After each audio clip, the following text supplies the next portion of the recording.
बहुत सहनशीलता चाहिए। बड़ी वस्तु प्राप्ति के लिए छोटी वस्तु में कहीं राजी ना हो जाए, पहली शर्त। जैसे किसी को 1 अरब रुपया चाहिए, 100 रुपया दिया जाए तो कैसा लगेगा? उसे बुरा लगेगा। क्या होगा इससे? हमारी तो बहुत बड़ी संख्या है, मांग हमारी बहुत बड़ी है। ऐसे ही भगवत प्रेम प्राप्ति के मार्ग के उपासक को ब्रह्म पद, देवराजेंद्र का पद और सम्राट पद, योग की सिद्धियां और मोक्ष पद, ये भी बहुत ऐसे लगता है 100 रुपये के समान।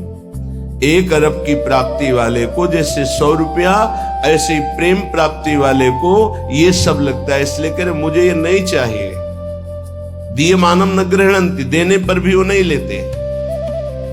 बिना मत सेवनम जना, बिना मेरी सेवा के वो ये परम पद भी नहीं चाहते, मोक्ष भी नहीं चाहते। इसलिए पहले तो उपासक को ये समझना है कि हमें चाहिए क्या। भोग मिला, भोग भोग लिए, जैसी वृत्ति हुई वैसे ही चल दिए, जैसा मन आया वैसे ही क्रीड़ा कर रहे हैं। तुम्हारा लक्ष्य क्या है? प्रेम। इतना महंगा है प्रेम, प्राण दिए यह प्रेम न पइए, ऐसो महंगो आय सखीरी।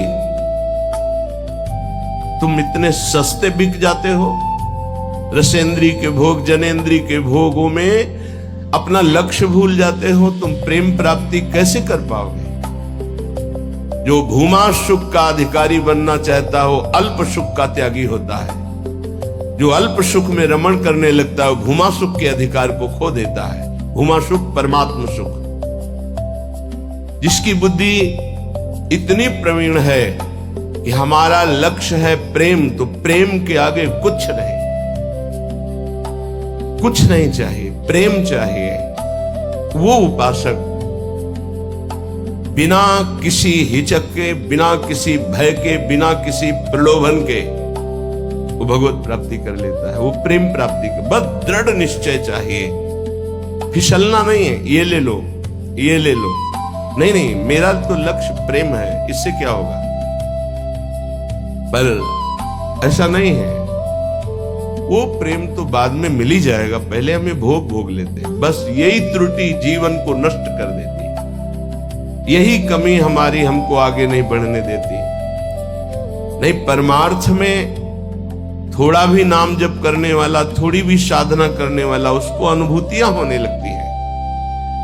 चल चला चल राह में अनुभूतियों का ले सहारा, कौन तेरा साथ देगा, व्यर्थ में किसको पुकारा। परमार्थ के पथिक का कोई और साथ नहीं देता, उसकी अनुभूतियां साथ देती है। पर अनुभूतियां आए नहीं तो धन साथ देगा, व्यक्ति साथ देगा, शरीर साथ देगा, रिश्ते नाते साथ देंगे। ये सब काल के गाल में दबे हुए हैं, ये क्या साथ देंगे। कालातीत पुरुष हमारा साथ दे सकता है, वह भगवान, वह भगवान के प्रेमी जन। इसलिए बहुत सावधानी पूर्वक सत्संग सुने और इस जीवन का चरम लक्ष्य है प्रेम। उस प्रेम को हम प्राप्त करने के लिए कमर कसें।